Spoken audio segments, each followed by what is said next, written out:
Allahumma salli ala Sayyidina Muhammad.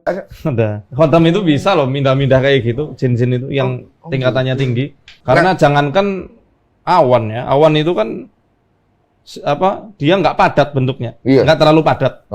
Yang padat pun bisa dipindah kok sama jin itu. Jadi gini,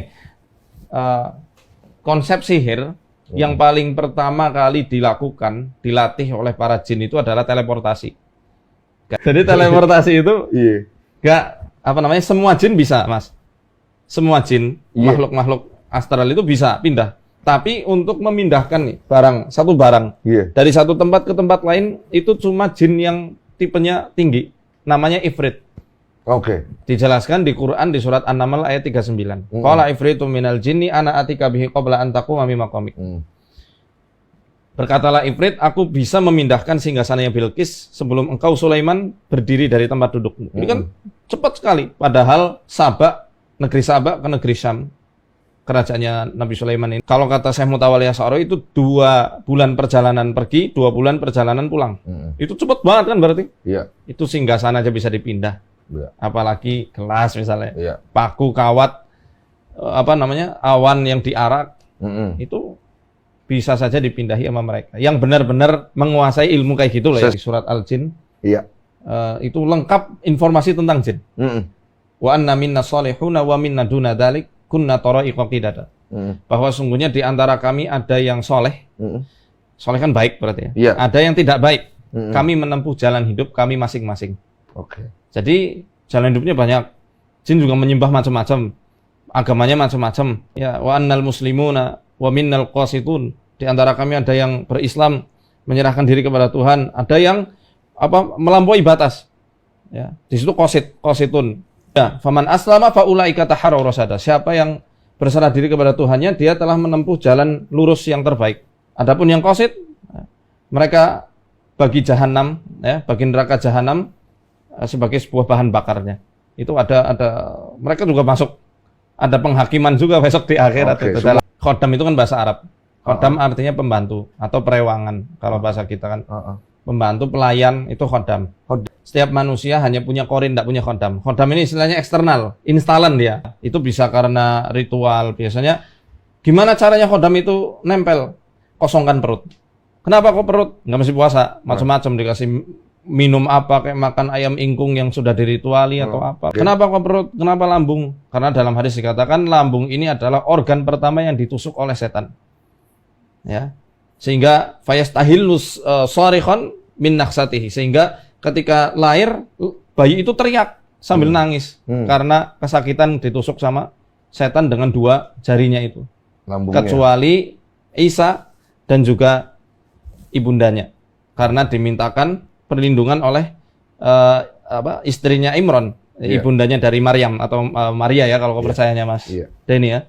Nah gini, dalam bahasa Arab ada 14 tingkatan untuk mengabarkan kata teman atau sahabat. Ada shadiq, ada sahib, ada rafiq, ada zauj, yang paling tinggi qorin.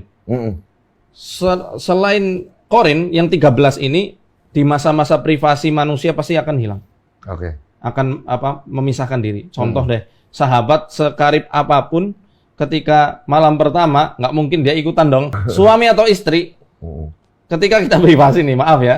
Ketika ke toilet, nggak mungkin istri atau suami ngikut. Tapi kalau qorin Mas, dia selalu ngikuti di setiap aktivitas manusia. Makanya dalam Islam itu ketika bangun tidur sampai tidur lagi, semua ada doa-doa dan zikir-zikirnya. Supaya setan nggak mendominasi. Bangun tidur, dianjurkan oleh Rasulullah bangun di sepertiga malam. Kemudian ngelakuin apa? Ada doanya ya, ada doanya. Habis itu masuk kamar mandi, ada doanya. Kenapa? Karena kamar mandi tempat nongkrongnya para jin-jin yang kafir. Dan qorin nanti akan bisik-bisikan hal yang nggak senonok lah. Makanya ada doanya sebelum masuk kamar mandi, sebelum masuk toilet. Kemudian disuruh istinthar, ngirup air, kemudian dikeluarkan lagi. Kenapa? Karena kata Rasulullah, setiap malam setan itu bermalam di rongga hidung manusia. Kenapa di situ? Ya, kalau mungkin ya secara medis kan di sini banyak kelenjar-kelenjar olfaktori itu yang masuk ke sistem limbik Iya. yang ada di otak. Itu kan mempengaruhi mood manusia. Iya, dan cara berpikir kita. Cara berpikir mempengaruhi mood. Makanya kata Rasulullah, siapa yang nggak bangun malam, nggak melakukan sholat dan lain-lain, dia akan berpagi hari dalam kondisi lesu, lemah, letih, dan jiwa yang buruk, moodnya jelek. Tapi kalau rajin kayak begitu, rajin sholat, rajin ketika bangun malam itu mandi dan lain-lain, maka dia akan berbagi hari dengan rajin dan juga gagah itu apa? Moodnya bagus. Itu korin, Mas. Jadi maaf ini, sampai hubungan suami istri pun dia ikutan main. Makanya ada doanya supaya nggak ikutan main dan mencampuri proses peranakannya. Ya, kayak gitu ya. Jadi korin itu nggak bisa mutus. Jadi kalau kata Rasulullah SAW, ma min mauludin, tidak ada satu manusia pun yang dilahirkan illa waqad wukila bihi qarinuhu minal jinni wa qarinu minal malaika. Kecuali telah disiapkan korin dari bangsa jin dan korin dari malaikat. Jadi korin ini ada jin dan korin dari malaikat. Ini nggak bisa diusir jin ini, jin korin. Karena dia sudah jadi fitrahnya manusia untuk mati terus sepanjang hayatnya dia jadi bagian hidupnya. Ya kalau yang di film kartun kan yang satu malaikat bisikan baik, yang satu bisikan buruk. Ya memang kayak gitu. Khodam ini kan istilahnya ya karena istilahnya dia pelayan. Saya bahas khodam dulu nggak apa-apa ya Mas. Monggo. Nah, banyak orang yang salah menerka. Nabi Sulaiman aja menyuruh jin. Masa kita nggak boleh? Nah itu harus buka lagi kitab sucinya, buka Qur'annya, bahwa Nabi Sulaiman itu bukan dengan dirinya sendiri menaklukkan jin. Bi'idni Rabbi, atas izin dari Tuhannya. Lebih jelas lagi nanti bisa dilihat dalam surat Al-Anbiya ayat 82. Wa minas syayatini may yaghusuna lahu. Di antara para setan-setan itu sudah ditundukkan untuk Sulaiman supaya dia itu menyelam, mengambil mutiara-mutiara, berlian-berlian dari bawah laut. Wa ya'maluna amalan duna dzalik, dan mengamalkan pekerjaan selain itu. Wa kunna lahum hafidhin, dan kamilah yang menjaga setan-setan itu supaya tidak mengganggu balik Nabi Sulaiman. Dan memang itu mukjizatnya. Sedangkan orang punya khodam, Mas. Itu kadang kalau khodamnya itu lagi bete, moodnya lagi jelek, dia bakal nggoda dan juga mencelakai orang yang diikutinya.